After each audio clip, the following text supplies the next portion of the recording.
ओम गंग गणपते नमो नमः। श्रीमद्भागवत महापुराण। ओम नमो भगवते वसुदेव। श्रीमद्भागवत महात्मा। कृष्ण नारायण वंदे कृष्ण वंदे ब्रजप्रियम कृष्ण देवयान वंदे कृष्ण वंदे पृथासुतम। अतः प्रथमो अध्याय देवर्षि नारद की भक्ति से भेंट। सच्चिदानंद रूपाय विश्व तत्पयते हैत्वे तापत्रय विनाशाय कृष्ण वयं नुमः। सच्चिदानंद स्वरूप भगवान श्री कृष्ण को हम नमस्कार करते हैं, जो जगत की उत्पत्ति, स्थिति और विनाश के हेतु आध्यात्मिक, अधिदेविक और अधिभौतिक तीनों प्रकार के तापों का नाश करने वाले हैं। जिस प्रकार श्री सुखदेव जी का योगोपित संस्कार भी नहीं हुआ था तथा लौकिक वैदिक कर्मों के अनुसार अनुष्ठान भी नहीं हुआ था, तभी उन्हें अकेले ही संन्यास लेने के लिए घर से जाते देखकर उनके पिता व्यास जी विरह से कातुर होकर पुकारने लगे, बेटा बेटा तुम कहाँ जा रहे हो। उस समय वृक्षों ने तन्मय होने के कारण श्री सुखदेव जी को ओर से उत्तर दिया, ऐसे सर्वभूत हृदय स्वरूप श्री सुखदेव जी मुनि को मैं नमस्कार करता हूँ। एक बार भगवत कथामृत के रसवादन करने में कुशल मुनिवर शौनक जी ने मिश्रान क्षेत्र में विराजमान महामती सूर्य जी को नमस्कार करके पूछा। शौनक जी बोले, सूर्य जी, आपका ज्ञान अज्ञान अंधकार को नष्ट करने के लिए करोड़ों सूर्य के समान है। आप हमारे कानों के लिए रसायन अमृत स्वरूप सार गर्भित कथा कहिए। भक्ति, ज्ञान और वैराग से प्राप्त होने वाले महान विवेक की वृद्धि किस प्रकार प्राप्त होती है तथा वैष्णव लोग किस तरह माया मोह से अपना पीछा छुड़ाते हैं। इस घोर कलिकाल में प्राजीव प्राय आसुरी स्वभाव के हो गए हैं। विभिन्न क्लेशों से आक्रांत जीवों को शुद्ध देव शक्ति संपन्न बनाने का सर्वश्रेष्ठ उपाय क्या है। सूर्य जी, आप हमें ऐसा कोई शाश्वत साधन बताइए जो सबसे अधिक कल्याणकारी तथा पवित्र करने वालों में भी पवित्र हो तथा जो भगवान श्री कृष्ण की प्राप्ति करा दे। चिंतामणि केवल लौकिक सुख देती है और कल्प वृक्ष अधिक से अधिक स्वर्गीय संपत्ति दे सकता है, परंतु गुरुदेव प्रसन्न होकर भगवान का जोगी दुर्लभ नित्य वैकुंठ देव धाम दे करते हैं। सूर्य जी ने कहा, शौनक जी, हमारे हृदय में भगवान का प्रेम है, इसलिए मैं विचार कर तुम्हें संपूर्ण सिद्धांतों का निष्कर्ष सुनाता हूँ, जो जन्म मृत्यु के भय को नाश कर देता है, जो भक्ति के प्रभाव को बढ़ाता है या भगवान श्री कृष्ण की प्रसन्नता का प्रधान कारण है। मैं तुम्हें वह साधन बताता हूँ, उसे सावधान होकर सुनो। श्री सुखदेव जी ने कलियुग में जीवों को काल रूपी सर्प के मुख को ग्रास होने से त्रास का अत्यधिक नाश करने के लिए श्रीमद्भागवत शास्त्र का प्रवचन किया। मन की शुद्धि के लिए इससे बढ़कर कोई साधन नहीं है। जब मनुष्य के जन्म जन्मांतर का पुण्य उदय होता है तभी उसे इस भगवत शास्त्र की प्राप्ति होती है। जब सुखदेव जी राजा परीक्षित को यह कथा सुनाने के लिए सभा में विराजमान हुए तब देवता लोग उसे अमृत का कलश लेके आए। देवता अपने काम बनाने में बड़ा कुशल होते हैं, अतः यहाँ भी सबने सुखदेव जी मुनि को नमस्कार करके कहा, आप ये अमृत लेकर बदले में हमें कथामृत का दान दीजिए। इस प्रकार परस्पर विनिमय अदला बदली हो जाने पर राजा परीक्षित अमृत का पान करेंगे और हम सब श्रीमद्भागवत का अमृत का पान करेंगे। इस संसार में कहीं कांच का और कहाँ महामूल्य मणि तथा कहाँ सुधा और कहाँ कथा। श्री सुखदेव जी ने यह सोचकर उस समय देवताओं की हंसी उड़ा दी। उन्हें भक्ति शून्य कथा का अनाधिकारी जानकर कथामृत का दान नहीं दिया। इस प्रकार श्रीमद्भागवत की कथा देवताओं के लिए भी दुर्लभ है। पूर्व काल में श्रीमद्भागवत के श्रवण से राजा परीक्षित की मुक्ति देखकर ब्रह्मा जी को बड़ा आश्चर्य हुआ। उन्होंने सत्यलोक में तराजू बांधकर सब साधनों को तौला।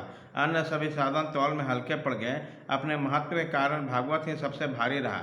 यह देखकर सभी ऋषियों का बड़ा विस्मय हुआ।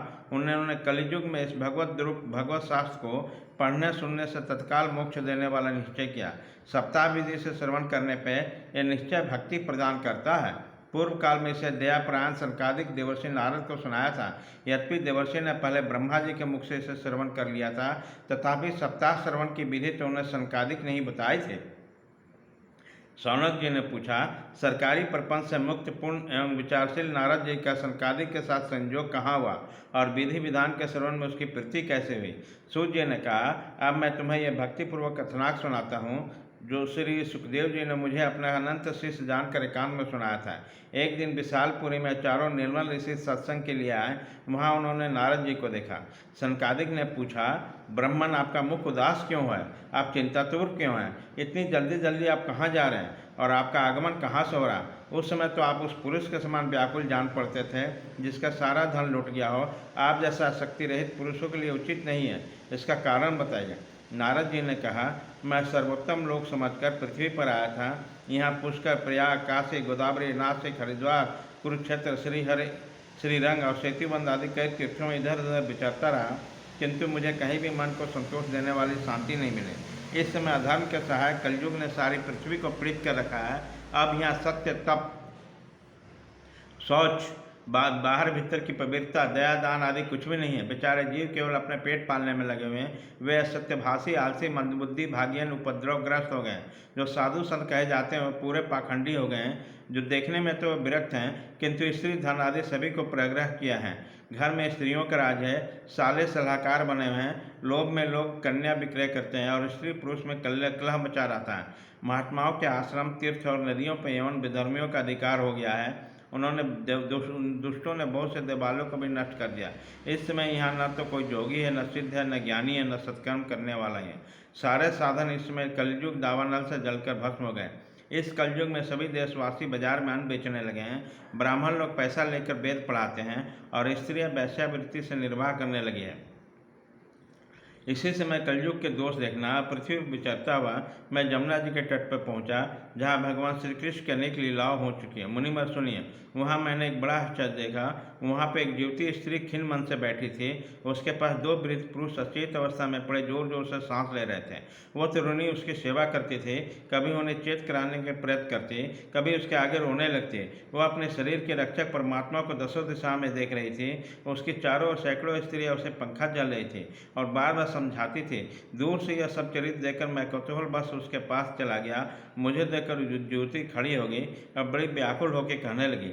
युवती ने कहा, अजय महात्मा जी, क्षण भर ठहर जाइए और मेरी चिंता को न भी नष्ट कीजिए। आपका दर्शन तो संसार के सब पापों को सर्वथा नष्ट कर देने वाला है।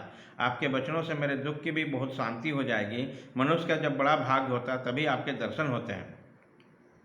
नारद जी कहते हैं, तब मैंने उस स्त्री से पूछा, देवी तुम कौन हो? ये दोनों पुरुष तुम्हारे क्या होते हैं और तुम्हारे पास ये कमलनयनी देवियाँ कौन है? तो मैं विस्तार से अपने दुख का कारण बताओ। युवती ने कहा, मेरा नाम भक्ति है। ये ज्ञान और वैराग्य नामक मेरे पुत्र हैं। समय के फेर से ही ये ऐसे जर्जर हो गए हैं। ये देवियाँ गंगा जी आदि नदियाँ हैं। ये सब मेरी सेवा करने के लिए आई हैं और इस प्रकार साक्षात देवियों के द्वारा सेवित होने पर भी मुझे सुख शांति नहीं। तपोधन, अब ध्यान देकर मेरा वृत्तांत सुनिए। मेरी कथा वैसे तो प्रसिद्ध है, फिर भी उसे आप सुनकर मुझे शांति प्रदान करें। मैं द्रविड़ देश में उत्पन्न हुई हूँ, कर्नाटक में बढ़ी, कहीं कहीं महाराष्ट्र में सम्मानित हुए, किंतु गुजरात में मुझे को बुढ़ापे ने आ घेरा। वहाँ घोर कलयुग के प्रभाव से पाखंडियों ने मुझे अंग भंग कर दिया। चिरकाल तक ये अवस्था रहने के कारण मैं अपने पुत्रों के साथ दुर्बल और निस्तेज हो गई। अब जब से मैं वृंदावन आई हूँ तब से पुनः परम सुंदरी सुख स्वरूपी नवज्योति हो गई, किंतु सामने पड़े हुए दोनों मेरे पुत्र थके मादे दुखी हो जाते हैं। अब मैं यह स्थान छोड़कर अन्यत्र जाना चाहती हूँ। दोनों बूढ़े हो गए, इस दुख से मैं दुखी हूँ। मैं तरुणी क्यों? ये दोनों मेरे पुत्र बूढ़े क्यों? हम तीनों साथ साथ रहने वाले हैं, फिर ये विपरीतता क्यों? होना तो ये चाहिए कि माता बूढ़ी हो और पुत्र तरुण। इसी से मैं आश्चर्यचकित होकर अपने इस अवस्था पर शोक करती हूँ। आप परम बुद्धिमान हैं, योग निधि, इसका क्या कारण हो सकता है? नारद जी ने कहा, साध्वी, मैं अपने हृदय में ज्ञान दृष्टि से तुम्हारा संपूर्ण दुख का कारण देखता हूँ। तुम्हें विषाद नहीं करना चाहिए। श्री हरि तुम्हारा कल्याण करेंगे। सूत जी कहते हैं, मुनिवर नारद जी ने एक क्षण में इसका कारण जानकर कहा। नारद जी ने कहा, देवी सावधान होकर सुनो, ये दारुण कलयुग है। इसी से इस समय सदाचार, जोगमार्ग और तप आदि लुप्त हो गए हैं। लोग सट्टा और दुष्कर्म में लगाकर अघासुर बन गए। संसार में जहाँ देखो वहीं सत्पुरुष दुख में म्लान है, दुष्ट सुखी हो रहे हैं। इस समय जिस बुद्धिमान पुरुष का धैर्य बना रहे वो बड़ा ज्ञानी था। पृथ्वी क्रमशः प्रतिवर्ष शेष जी के लिए भार स्वरूप हो रही है। अब वह छूने योग्य तो क्या, देखने योग्य भी नहीं रहेगी है। न इसमें कहीं मंगल दिखाई देता है। अब किसी को पुत्रों के साथ तुम्हारा दर्शन में ही नहीं होता। विषयानुरूप आग के कारण अंधे बने हुए जीवों से उपस्थित होकर तुम जर्जर हो रही हो। वृंदावन के संयोग से तुम फिर नवीन तरुणी हो गई हो। अतः यह वृंदावन धाम धन्य है। यहाँ भक्ति सर्वत्र नृत्य कर रही है, परंतु तुम्हारे इन दोनों पुत्रों का यहाँ कोई गाढ़क नहीं है, इसलिए इसका बुढ़ापा नहीं छूट रहा है। यहाँ से कुछ आत्म सुख, भगवत स्पर्श जनित आनंद की प्राप्ति होने के कारण यह सोते सोते जान पड़ते हैं। भक्ति ने कहा, राजा परीक्षित ने इस पापी कलयुग को क्यों रहने दिया? इसके आते हैं सब वस्तुओं का सार न जाने कहाँ चला गया। करुणा में श्री हरि से यह धर्म कैसे देखा जाता है? मुनि, मेरा यह संदेह दूर कीजिए। आपके वचनों से मुझे बड़ी शांति मिली है। नारद जी ने कहा, बाले, यदि तुम्हें पूछा है तो प्रेम से सुनो कल्याणी, मैं तुम्हें सब बताऊंगा। और तुम्हारा दुख दूर हो जाएगा। जिस दिन भगवान श्री कृष्ण इस भूलोक को छोड़कर अपने परम धाम को पधारे, उसी दिन से यहाँ संपूर्ण साधनों में बाधा डालने वाला कलयुग आ गया। दिग्विजय के समय राजा परीक्षित की दृष्टि पड़ने पर कलयुग दीन के समान उनके शरण में आया। भ्रमर के समान सारगृह राजा ने निश्चय किया कि इसका वध मुझे नहीं करना चाहिए, क्योंकि जो फल तपस्या योग समाधि से भी नहीं मिलता, कलयुग में वही फल श्री हरि कीर्तन से ही भली भांति मिल जाता है। इस प्रकार सारहीन होने के कारण उसे एक ही दृष्टि से सारयुक्त होने से अपने इस कलयुग में उत्पन्न होने वाले जीवों को सुख के लिए इसे रहने दिया गया। इस समय लोगों में कुकर्म में प्रवृत्ति होने के कारण सब वस्तुओं का सार निकल गया। अब पृथ्वी के सारे पदार्थ बीजहीन भूसी के समान हो गए हैं। ब्राह्मण केवल धन धन आदि लोग बस घर घर और जन जन को भागवत की कथा सुनाने लगे हैं, इसलिए कथा का सार चला गया। तीर्थों में नाना प्रकार के अत्यंत घोर कर्म करने वाले नास्तिक तथा नारकी पुरुष भी लगे हैं। निरंतर तीर्थों का भी प्रभाव जाता रहा। जिनका चित्त निरंतर काम क्रोध महान लोभ और तृण से तपता है, वो भी तपस्या का ढोंग करने लगे हैं, जिसलिए तप का भी सार निकल जाता है। मन को पर काबू न होने के कारण, लोभ दम्भ पाखंड का आश्रय लेने के कारण एवं शास्त्र का अभ्यास न करने के कारण ध्यान योग का फल मिट गया है। पंडितों की यह दशा है कि वो अपनी स्त्रियों के साथ पशु की तरह रमन करते हैं। उन्हें संतान पैदा करने की ही कुशलता पाई जाती है। मुक्ति साधन में वो सर्वथा अकुशल हैं। समयानुसार प्राप्त वैष्णवता भी कहीं कहीं देखने में नहीं आते। इसका जगह जगह सारी वस्तुओं का सार लुप्त हो गया है। यह तो इस युग का स्वभाव है, इसमें किसी का दोष नहीं है। इसी से पुंडरीकाक्ष भगवान बहुत समीप रहते हुए भी ये सब सह रहे हैं। सूर्य जी कहते हैं, शौनक जी, इस प्रकार देवर्षि नारद के वचन सुनकर भक्ति को बड़ा आश्चर्य हुआ। फिर उसने जो कुछ कहा उसे सुनिए। भक्ति ने कहा, देवर्षि, आप धन्य हैं। मेरा बड़ा सौभाग्य था जो आपको समागम हुआ। संसार में साधुओं का दर्शन ये समस्त सिद्धियों का परम कारण है। इसलिए आपका एक बार ही उपदेश धारण करके कयाधु कुमार प्रहलाद ने माया पर विजय प्राप्त कर ली। ध्रुव ने भी आपकी कृपा से ध्रुव पद प्राप्त कर लिया। आप सर्वमंगल और साक्षात श्री ब्रह्मा जी के पुत्र हैं। मैं आपको नमस्कार करती हूँ। इति श्री पद्म पुराणे उत्तरखंडे श्रीमद्भागवत महात्मा श्री भक्ति नारद समागमो नाम प्रथमो अध्याय।